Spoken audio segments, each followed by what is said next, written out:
प्रसन्नाङ्गरागं प्रभाकाञ्चनाङ्गं जगद्भीतिशौर्यं तुषाराद्रिधैर्यम् तृणीभूतहेतिं रणोद्यद्विभूतिं भजे वायुपुत्रं पवित्राप्तमित्रम् भजे पावनं भावनानित्यवासम् भजे बालभानुं प्रभाचारुभासम् भजे चन्द्रिकाकुन्दमन्दारहासम् भजे सन्ततं रामभूपालदासम् भजे लक्ष्मणप्राणरक्षातिदक्षं भजे तोषितानेकगीर्वाणपक्षम् भजे घोरसङ्ग्रामसीमाहताक्षं भजे रामनामातिसम्प्राप्तरक्षम् कृताभीलनादं क्षितिक्षिप्तपादम् घनक्रान्तभृङ्गं कटिस्थोरुजङ्घम् वियद्व्याप्तकेशं भुजाश्लेषितास्मम् जयश्री समेतं भजे रामदूतम् चलद्वालघातं भ्रमच्चक्रवालं कठोराट्टहासं प्रभिन्नाब्जजाण्डम् महासिंहनादाद्विशीर्णत्रिलोकं भजे आञ्जनेयं प्रभुं वज्रकायम् रणे भीषणे मेघनादे सनाधे सरोषे समारोपिते मित्रमुख्ये खगानां घनानां सुराणां च मार्गे नतं तं वहं तं हनुमन्तमीडे कनद्रत्नजम्भारिदम्भोळिधारं कनद्दन्तनिर्धूतकालोग्रदन्तम् पदाघातभीताब्धिभूताधिवासं रणक्षोणिदक्षं भजे पिङ्गळाक्षम् महाग्राहपीडा महोत्पातपीडा महारोगपीडा महातीव्रपीडा हरत्यासुते पादपद्मानुरक्तो नमस्ते कपिश्रेष्ठ रामप्रियो यः सुधा सिन्धुमुल्लङ्घ्य नाथोग्रदीप्तः सुधा चौषधीस्ता प्रकुप्तप्रभावः क्षणद्रोणशैलस्य सारेण सेतुं विना भूस्वयं कः समर्थः कपीन्द्रः निरातङ्कमाविश्य लङ्कां विसङ्को भवानेव सीता किशोकापहारी समुद्रान्तरङ्गादिरौद्रं विनिद्रम् विलङ्घ्योरुजङ्घस्तुता मर्त्यसङ्घः रमानाथ रामः क्षमानाथ रामः अशोकेन शोकं विहाय प्रहर्षम् वनान्तर्घनं जीवनं दानवानं विपाट्य प्रहर्षात् हनूमान् त्वमेव जराभारतो भूरिपीडां शरीरे निराधारणारूढगाढप्रतापे भवत्पादभक्तिं भवद्भक्तिरक्तिम् कुरु श्रीहनुमत्प्रभो मे दयाळो महायोगिनो ब्रह्मरुद्रादयो वा न जानन्ति तत्त्वं निजं राघवस्य कथं ज्ञायते मातृसे नित्यमेव प्रसीद प्रभु वानरेन्द्रो नमस्ते नमस्ते महासत्त्ववाहाय तुभ्यम् नमस्ते महावज्रदेहाय तुभ्यम् नमस्ते परिभूतसूर्याय तुभ्यम्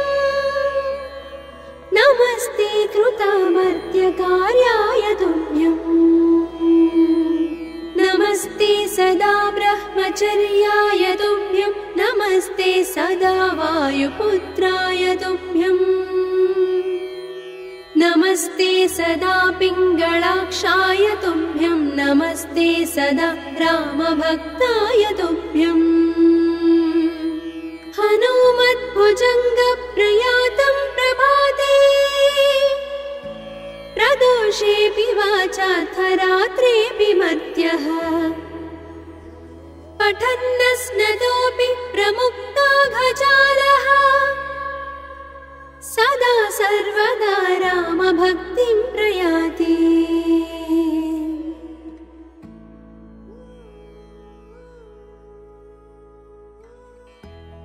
प्रसन्नाङ्गरागं प्रभाकाञ्चनाङ्गं जगद्भीतिशौर्यं तुषाराद्रिधैर्यम् तृणीभूतहेतिं रणोद्यद्विभूतिं भजे वायुपुत्रं पवित्राप्तमित्रम् भजे पावनं भावनानित्यवासम् भजे बालभानुं प्रभाचारुवासम् भजे चन्द्रिका कुन्दमन्दारहासम् भजे सन्ततं रामभूपालदासम् भजे लक्ष्मणप्राणरक्षातितक्षं भजे तोषितानेकगीर्वाणपक्षम् भजे घोरसङ्ग्रामसीमाहताक्षं भजे रामनामातिसम्प्राप्तरक्षम् कृताभीलनादं क्षितिक्षिप्तपादम् घनक्रान्तभृङ्गं कटिस्थोरुजङ्घम् वियद्व्याप्तकेशं भुजाश्लेषितास्मम् जयश्री समेतं भजे रामदूतम् चलद्वालघातं भ्रमच्चक्रवालं कठोराट्टहासं प्रभिन्नाब्जजाण्डम् महासिंहनादाद्विशीर्णत्रिलोकं भजे आञ्जनेयं प्रभुं वज्रकायम् रणे भीषणे मेघनादे सनाधे सरोषे समारोपिते मित्रमुख्ये खगानां घनानां सुराणां च मार्गे नतं तं वहं तं हनुमन्तमीडे कनद्रत्नजम्भारिदम्भोळिधारं कनद्दन्तनिर्धूतकालोग्रदन्तम् पदाघातभीताब्धिभूताधिवासं रणक्षोणिदक्षं भजे पिङ्गलाक्षम् महाग्राहपीडा महोत्पातपीडा महारोगपीडा महातीव्रपीडा हरत्यासुते पादपद्मानुरक्तो नमस्ते कपिश्रेष्ठ रामप्रियो यः सुधा सिन्धुमुल्लङ्घ्य नाथोग्रदीप्तः सुधा चौषधीस्था प्रकुप्तप्रभावः षडद्रोणशैलस्य सारेण सेतुं विना भूस्वयं कः समर्थः कपीन्द्रः निरातङ्कमाविश्य लङ्कां विसङ्को भवानेव सीतातिशोकापहारी समुद्रान्तरङ्गादिरौद्रं विनिद्रम् विलङ्घ्योरुजङ्घस्तुता मर्त्यसङ्घः रमानाथ रामः क्षमानाथ रामः अशोकेन शोकं विहाय प्रहर्षम् वनान्तर्घनं जीवनं दानवानं विपाट्य प्रहर्षात् हनुमान् त्वमेव जराभारतो भूरिपीडां शरीरे निराधारणारूढगाढप्रतापे भवत्पादभक्तिं भवद्भक्ति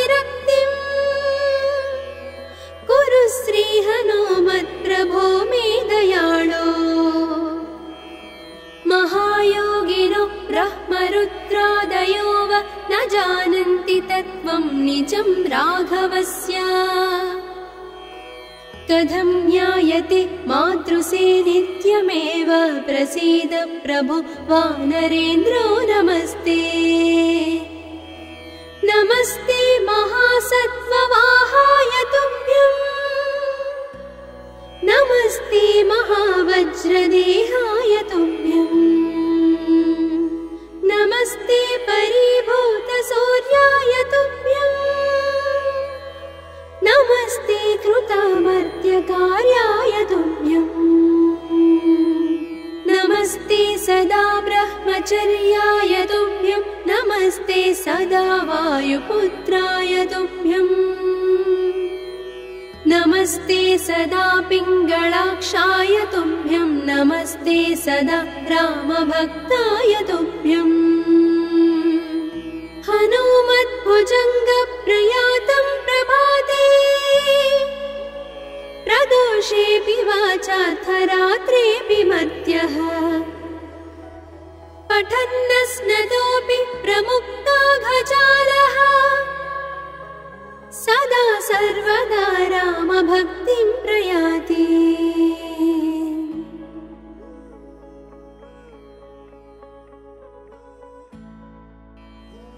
प्रसन्नाङ्गरागं प्रभाकाञ्चनाङ्गं जगद्भीतिशौर्यं तुषाराद्रिधैर्यं तृणीभूतहेतिं रणोद्यद्विभूतिं भजे वायुपुत्रं पवित्राप्तमित्रम् भजे पावनं भावनानित्यवासम् भजे बालभानुं प्रभाचारुभासम् भजे चन्द्रिका कुन्दमन्दारहासम् भजे सन्ततं रामभूपालदासम् भजे लक्ष्मणप्राणरक्षातिदक्षं भजे तोषितानेकगीर्वाणपक्षम्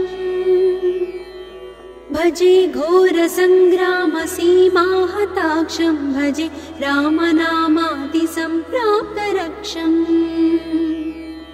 कृताभीलनादं क्षितिक्षिप्तपादम् घनक्रान्तभृङ्गं कटिस्थोरुजङ्घम् वियद्व्याप्तकेशं भुजाश्लेषितास्मम् जयश्री समेतं भजे रामदूतम् जलद्वालघातं भ्रमच्चक्रवालं कठोराट्टहासं प्रभिन्नाब्जजाण्डम् महासिंहनादाद्विशीर्णत्रिलोकं भजे आञ्जनेयं प्रभुं वज्रकायम् रणे भीषणे मेघनादे सनाधे सरोषे समारोपिते मित्रमुख्ये खगानां घनानां सुराणां च मार्गे नतं तं वहं तं हनुमन्तमीडे कनद्रत्नजम्भारिदम्भोळिधारं कनद्दन्तनिर्धूतकालोग्रदन्तम् पदाघातभीताब्धिभूताधिवासं रणक्षोणिदक्षं भजे पिङ्गळाक्षम् महाग्राहपीडा महोत्पातपीडा महारोगपीडा महातीव्रपीडा हरत्यासुति पादपद्मानुरक्तो नमस्ते कपिश्रेष्ठ रामप्रियो यः सुधा सिन्धुमुल्लङ्घ्यनाथोग्रदीप्तः सुधा चौषधीस्ता प्रकुप्तप्रभावः षडद्रोणशैलस्य सारेण सेतुं विना भूस्वयं कः समर्थः कपीन्द्रः निरातङ्कमाविश्य लङ्कां विसम्पो भवानेव सीतातिशोकापहारी समुद्रान्तरङ्गादिरौद्रं विनिद्रम् प्रस्तुता मर्त्यसङ्घः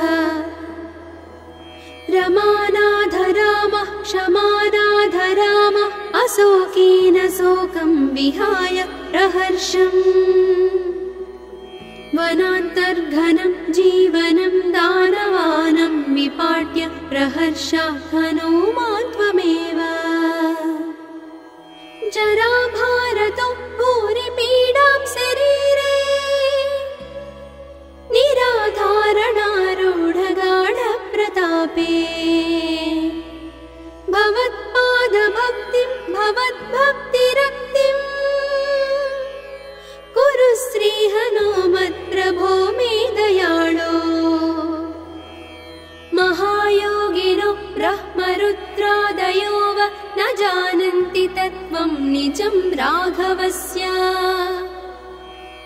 कथं ज्ञायते मातृसे नित्यमेव प्रसीद प्रभु वानरेन्द्रो नमस्ते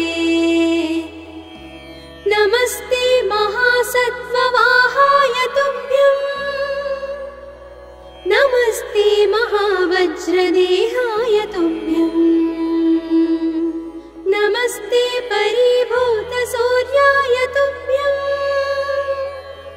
नमस्ते कृतामर्त्यकार्याय तुभ्यं नमस्ते सदा ब्रह्मचर्याय तुभ्यं नमस्ते सदा वायुपुत्राय तुभ्यं नमस्ते सदा पिङ्गळाक्षाय तुभ्यं नमस्ते सदा रामभक्ताय तुभ्यं हनुमद्भुजङ्गप्रयातं प्रभाते प्रदोषेऽपि वाचार्थरात्रेऽपि मर्त्यः पठन्नस्नतोऽपि प्रमुक्ताघजालः सदा सर्वदा रामभक्तिं प्रयाति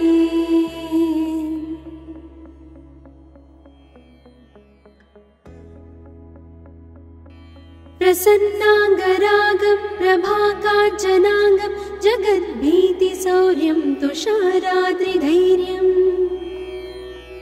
तृणीभूतहेतिं रणोद्यद्विभूतिं भजे वायुपुत्रं पवित्राप्तमित्रम् भजे पावनं भावनानित्यवासम् भजे बालभानुं प्रभाचारुभासम् भजे चन्द्रिका कुन्दमन्दारहासम् भजे सन्ततं रामभूपालदासम् भजे लक्ष्मणप्राणरक्षातिदक्षं भजे तोषितानेकगीर्वाणपक्षम् भजे घोरसङ्ग्रामसीमाहताक्षं भजे रामनामातिसम्प्राप्तरक्षम् कृताभीलनादं क्षितिक्षिप्तपादम् घनक्रान्तभृङ्गं कटिस्थोरुजङ्घम् वियद्व्याप्तकेशं भुजाश्लेषितास्मम् जयश्री समेतं भजे रामदूतम् जलद्वालघातं भ्रमच्चक्रवालं कठोराट्टहासं प्रभिन्नाब्जजाण्डम् महासिंहनादाद्विशीर्णत्रिलोकं भजे आञ्जनेयं प्रभुं वज्रकायम् रणे भीषणे मेघनादे सनाधे सरोषे समारोपिते मित्रमुख्ये खगानां घनानां सुराणां च मार्गे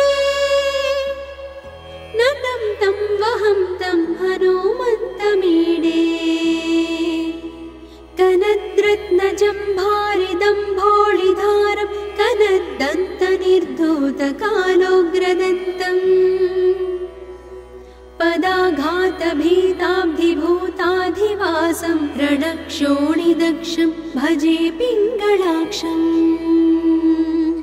महाग्राहपीडा महोत्पातपीडा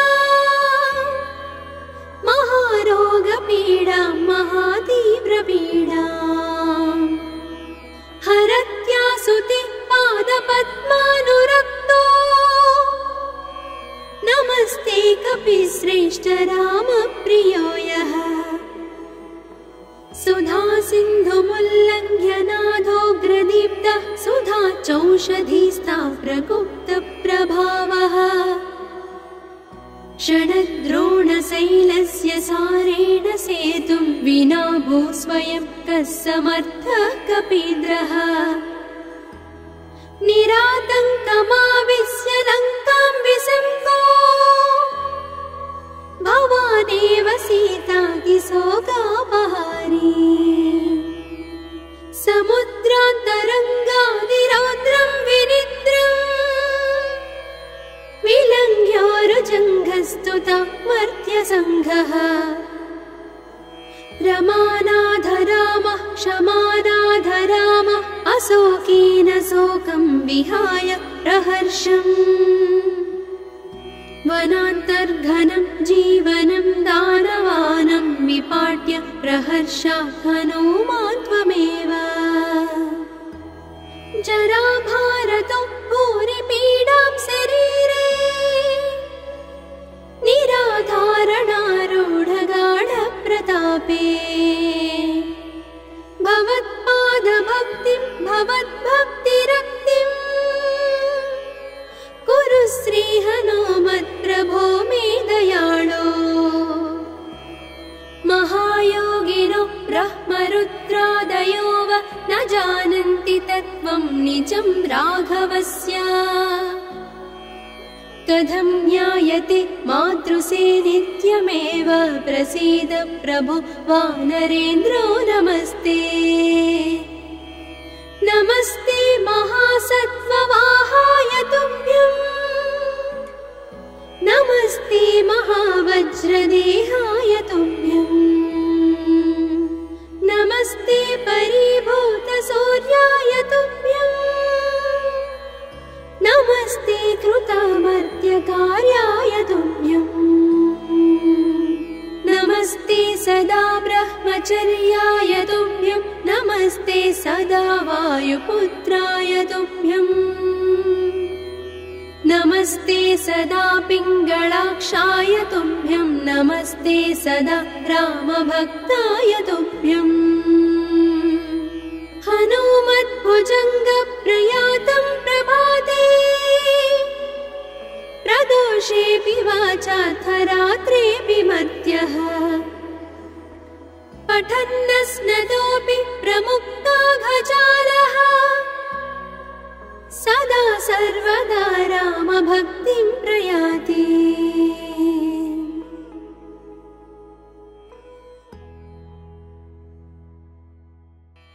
प्रसन्नाङ्गरागं प्रभाकाञ्चनाङ्गं जगद्भीतिशौर्यं तुषाराद्रिधैर्यम्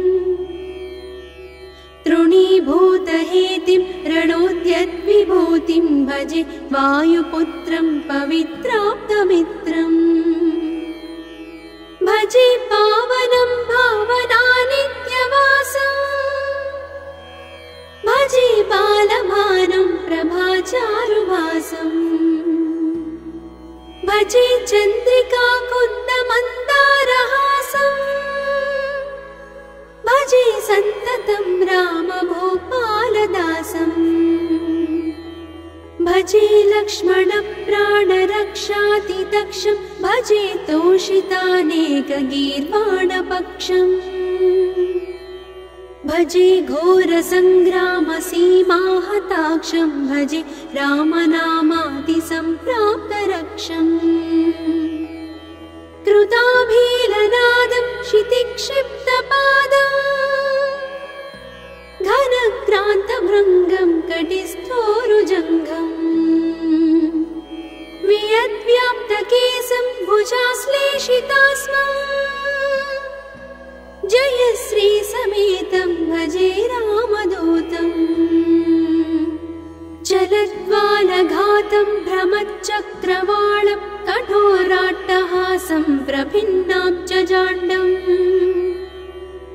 महासिंहनादाद्विशीर्णत्रिलोकं भजे आञ्जनेयं प्रभुं वज्रकायम्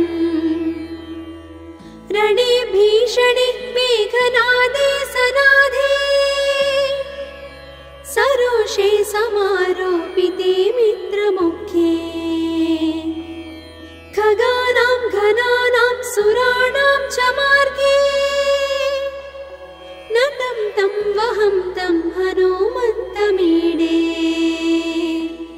कनद्रत्नजम्भारिदम्भोळिधारं कनद्दन्तनिर्धूतकालोग्रदन्तम् पदाघातभीताब्धिभूताधिवासं रणक्षोणिदक्षं भजे पिङ्गळाक्षम् महाग्राहपीडा महोत्पातपीडा महारोगपीडा महातीव्रपीडा हरत्यासुते पादपद्मानुरक्तो नमस्ते कपिश्रेष्ठ रामप्रियो यः सुधा सिन्धुमुल्लङ्घ्य नाथोग्रदीप्तः सुधा चौषधीस्था प्रकुप्तप्रभावः षडद्रोणशैलस्य सारेण सेतुं विना भूस्वयं कः समर्थः कपीन्द्रः निरातङ्कमाविश्य लङ्कां विसङ्को भवानेव सीतातिशोकापहारी समुद्रान्तरङ्गादिरौद्रं विनिद्रम् विलङ्घ्योरुजङ्घस्तुता मर्त्यसङ्घः रमानाथ रामः क्षमानाथ रामः अशोकेन शोकं विहाय प्रहर्षम् वनान्तर्घनं जीवनं दानवानं विपाट्य प्रहर्षात् हनुमान् त्वमेव जराभारतो भूरिपीडां शरीरे निराधारणारूढगाढप्रतापे भवत्पादभक्तिं भवद्भक्तिरक्तिम् कुरु श्रीहनुमत्प्रभो मे दयाळो महायोगिनो ब्रह्मरुद्रादयो वा न जानन्ति तत्त्वं निजं राघवस्य कथं ज्ञायते मातृसे नित्यमेव प्रसीद प्रभु वानरेन्द्रो नमस्ते नमस्ते महासत्त्ववाहाय तुभ्यं नमस्ते महावज्रदेहाय तुभ्यं नमस्ते परिभूतसूर्याय तुभ्यं नमस्ते कृतामर्त्यकार्याय तुभ्यं नमस्ते सदा ब्रह्मचर्याय तुभ्यं नमस्ते सदा वायुपुत्राय तुभ्यं नमस्ते सदा पिङ्गळाक्षाय तुभ्यं नमस्ते सदा रामभक्ताय तुभ्यं हनुमद्भुजङ्गप्रयातं प्रभाते प्रदोषेऽपि वाचार्थरात्रेऽपि मर्त्यः पठन्नस्नतोऽपि प्रमुक्ताघजालः सदा सर्वदा रामभक्तिं प्रयाति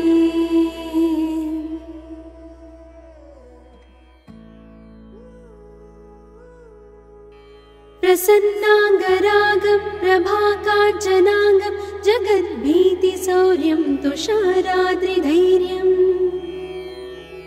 तृणीभूतहेतिं रणोद्यद्विभूतिं भजे वायुपुत्रं पवित्राप्तमित्रम् भजे पावनं भावनानित्यवासम् भजे बालभानुं प्रभाचारुभासम् भजे चन्द्रिका कुन्दमन्दारहासम् भजे सन्ततं रामभूपालदासम् भजे लक्ष्मणप्राणरक्षातिदक्षं भजे तोषितानेकगीर्वाणपक्षम् भजे घोरसङ्ग्रामसीमाहताक्षं भजे रामनामातिसम्प्राप्तरक्षम् कृताभीलनादं क्षितिक्षिप्तपादम् घनक्रान्तभृङ्गं कटिस्थोरुजङ्घम् वियद्व्याप्तकेशं भुजाश्लेषितास्मम् जयश्री समेतं भजे रामदूतम् जलद्वालघातं भ्रमच्चक्रवालं कठोराट्टहासं प्रभिन्नाब्जजाण्डम् महासिंहनादाद्विशीर्णत्रिलोकं भजे आञ्जनेयं प्रभुं वज्रकायम् रणे भीषणे मेघनादे सनादे सरोषे समारोपिते मित्रमुख्ये खगानां घनानां सुराणां च मार्गे नतं तं वहं तं हनुमन्तमीडे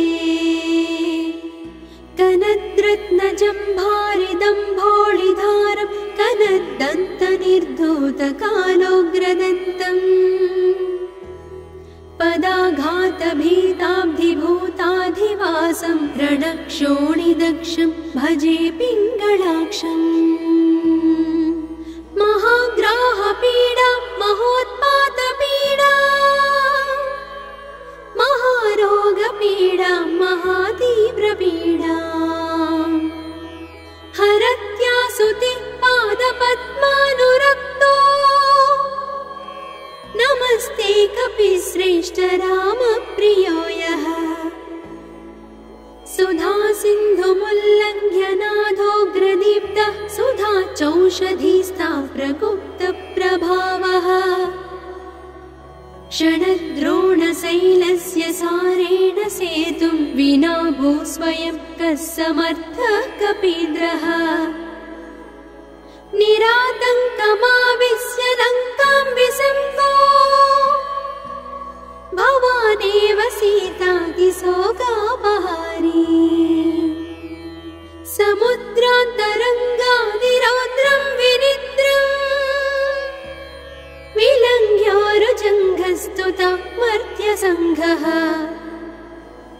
रमानाथ रामः क्षमानाथ रामः अशोकेन शोकं विहाय प्रहर्षम् वनान्तर्घनं जीवनं दानवानं विपाट्य प्रहर्षात् हनूमान् त्वमेव जराभारतो भूरिपीडां शरीरे निराधारणारूढगाढप्रतापे भवत्पादभक्तिं भवद्भक्तिरक्तिम् कुरु श्रीहनुमत्प्रभो मे दयाळो महायोगिनो ब्रह्मरुद्रादयो वा न जानन्ति तत्त्वं निजं राघवस्य कथं ज्ञायते मातृसे नित्यमेव प्रसीद प्रभु वानरेन्द्रो नमस्ते नमस्ते महासत्त्ववाहाय तुभ्यं नमस्ते महावज्रदेहाय तुभ्यं नमस्ते परिभूतसूर्याय तुभ्यं नमस्ते कृतामर्त्यकार्याय तुभ्यं नमस्ते सदा ब्रह्मचर्याय तुभ्यं नमस्ते सदा वायुपुत्राय तुभ्यं नमस्ते सदा पिङ्गळाक्षाय तुभ्यं नमस्ते सदा रामभक्ताय तुभ्यं हनुमद्भुजङ्गप्रयातं प्रभाते प्रदोषेऽपि वाचार्थरात्रेऽपि मर्त्यः पठन्नस्नदोऽपि प्रमुक्ताघजालः सदा सर्वदा रामभक्तिं प्रयाति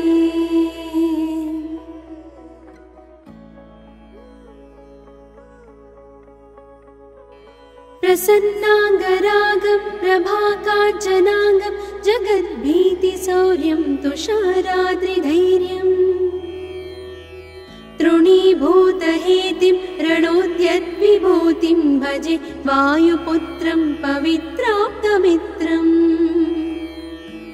भजे पावनं भावनानित्यवासम् भजे बालभानुं प्रभाचारुभासम् भजे चन्द्रिका कुन्दमन्दारहासम् भजे सन्ततं रामभूपालदासम् भजे लक्ष्मणप्राणरक्षातिदक्षं भजे तोषितानेकगीर्वाणपक्षम् भजे घोरसङ्ग्रामसीमाहताक्षं भजे रामनामातिसम्प्राप्तरक्षम् कृताभीलनादं क्षितिक्षिप्तपादम् घनक्रान्तभृङ्गं कटिस्थोरुजङ्घम् वियद्व्याप्तकेशं भुजाश्लेषितास्मम् जयश्री समेतं भजे रामदूतम् चलद्वालघातं भ्रमच्चक्रवालं कठोराट्टहासं प्रभिन्नाब्जजाण्डम् महासिंहनादाद्विशीर्णत्रिलोकं भजे आञ्जनेयं प्रभुं वज्रकायम् रणे भीषणे मेघनादे सनाधे सरोषे समारोपिते मित्रमुख्ये खगानां घनानां सुराणां च मार्गे नतं तं वहं तं हनुमन्तमीडे कनद्रत्नजम्भारिदम्भोळिधारं कनद्दन्तनिर्धूतकालोग्रदन्तम् पदाघातभीताब्धिभूताधिवासं रणक्षोणिदक्षं भजे पिङ्गळाक्षम् महाग्राहपीडा महोत्पातपीडा महारोगपीडा महातीव्रपीडा हरत्यासुते पादपद्मानुरक्तो नमस्ते कपिश्रेष्ठ रामप्रियो यः सुधा सिन्धुमुल्लङ्घ्य नाथोग्रदीप्तः सुधा चौषधीस्था प्रकुप्तप्रभावः क्षणद्रोणशैलस्य सारेण सेतुं विना भूस्वयं कः समर्थः कपीन्द्रः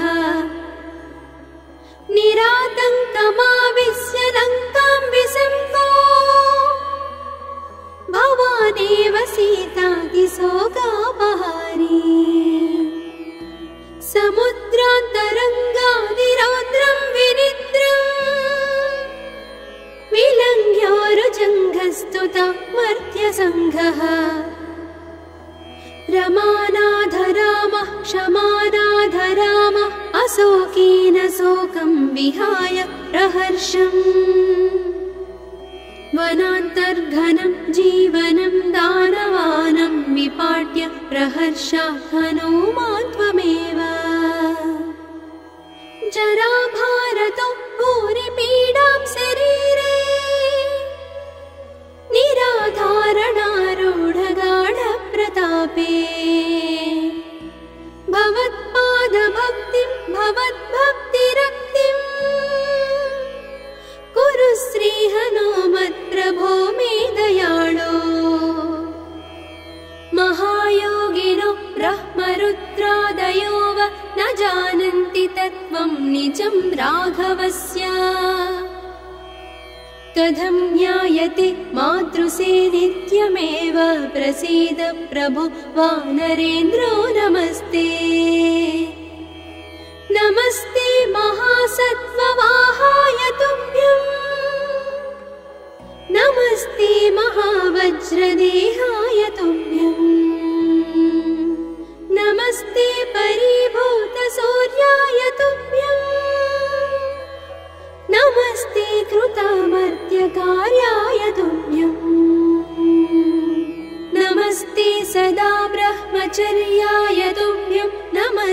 सदा वायुपुत्राय तुभ्यम् नमस्ते सदा पिङ्गलाक्षाय तुभ्यम् नमस्ते सदा रामभक्ताय तुभ्यम् हनुमद्भुजङ्गप्रयातं प्रभाते प्रदोषेऽपि वाचार्थरात्रेऽपि मर्त्यः पठन्नस्नतोऽपि प्रमुक्ताघजालः सदा सर्वदा रामभक्तिं प्रयाति।